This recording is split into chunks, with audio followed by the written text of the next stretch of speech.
있다. 근데 요즘 보니까 가끔 이 교리에 관한 질문을 한 번씩 해주시네요. 네. 사실 이 교리는 요즘 이제 정보가 너무 이제 공개화되고 너무 정보량이 풍부해져서 사실은 뭐 인터넷에 들어가셔도 또 책을 사보셔도 다 알 수 있지만 이렇게 아마 질문해 주신 것은 실제로 그런 내용들이 책이나 어떤 정보라고 하는 것보다는 뭐 신앙의 관점에서 좀 이해를 좀 하셨으면 좋겠다라고 하는 측면에서 제가 말씀을 한번 좀 드려볼게요.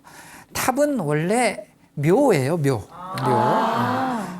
근데 이게 이제 인도에서부터 시작돼 가지고 중국을 거쳐서 우리나라까지 이렇게 쭉 들어오게 됐죠. 그런데 탑은 묘이긴 하지만 부처님께서 열반하시고 부처님에게서 나온 사리, 여러분 사리 아시죠? 사리가 8만 가마니가 됐다. 뭐 이런 8가마니가 됐다. 이제 8만 가마니 좀 너무 많다. 네. 8가마니도 굉장히 많은 거죠. 그래서 그 당시에 부처님의 열반 또 화장에 참여했던 여러 부족들과 나라들이 이것을 나누어요.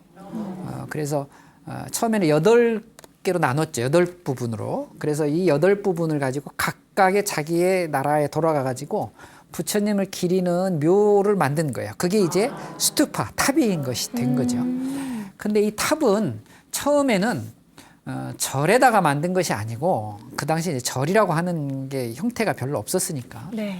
큰 길 교차로 이런 데다가 놔뒀대요.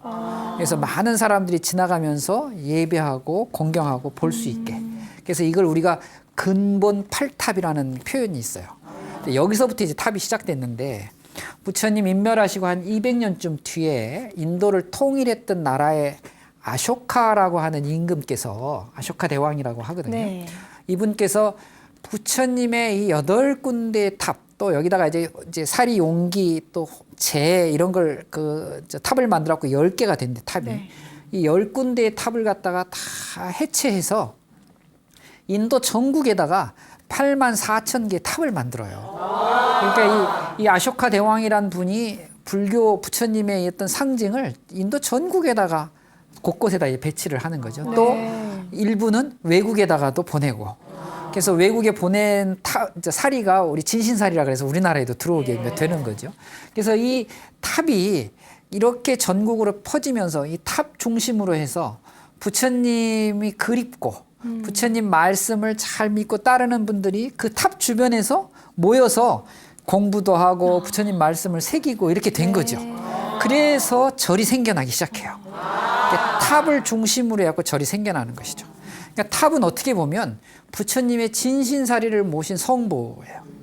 근데 이제 나중에 시간이 많이 흘러가지고 정말 더 많은 곳에 탑을 세워야 되니까 진신사리보다는 이제 부처님의 법신사리, 가르침의 사리라고 할 수 있는 경전을 봉안하게 되는 거예요. 그러니까 지금도 탑을 해체해 보면 그 안에서 경전과 다라니 막 이런 것들이 나오지 않습니까? 그래서 이 탑들이 전국으로 또는 전 세계로 퍼지면서 신앙의 중심이 된 것이죠. 그러다가 이제 시간이 많이 흘러서 대승불교가 나오고 막 발전하면서 불상을 만들기 시작해요. 지금은 오히려 탑보다는 불상이 주로 신앙의 대상이 돼 버렸죠. 여전히 탑은 중요합니다. 탑과 불상은 중요해요. 그래서 지금도 절에 가 보시면 항상 중심에는 법당하고 그 앞에 탑을 꼭 모셔놓죠. 이 두 가지 성보가 사찰의 중심이 되는 거예요. 가장 중요한 자리에 탑과 불상이 안치된 법당이 막 있게 되는 것이죠. 탑은 지금 질문에 보니까 층마다 의미가 있는지 이렇게 물어보셨는데 탑을 이제 잘 보시면 탑이 기단부, 그다음에 탑신부, 상륜부 이렇게 세 가지로 나눠지거든요. 지금 이야기하는 우리가 층은요, 이 탑신부를 이야기해요. 탑신부에 이게 몇 층석 탑이냐를 세려면은 옥계석이라 그래서 탑 위에 이렇게 지붕처럼 이렇게 되는 게 있어요. 이게 몇 개인지 보시면 돼요. 근데 대부분은 다 홀수로 돼 있어요. 3층, 5층, 7층, 9층 이렇게 돼 있죠. 근데 또 탑을 가만히 보면 탑의 면은 어떻게 돼 있어요? 직선으로 돼 있는데 이게 사각, 네모나게 또는 팔각으로 돼 있어요. 그러니까 사각, 팔각, 육각 이렇게 돼 있거든요. 그러니까 위로 올라가는 건 홀수고 옆으로 가는 건 짝수고 이래요. 이게 음양의 조화를 다 잡은 거죠. 그다음에 이제 양수, 홀수는 하늘을 상징하고 음수, 짝수는 땅을 상징해요.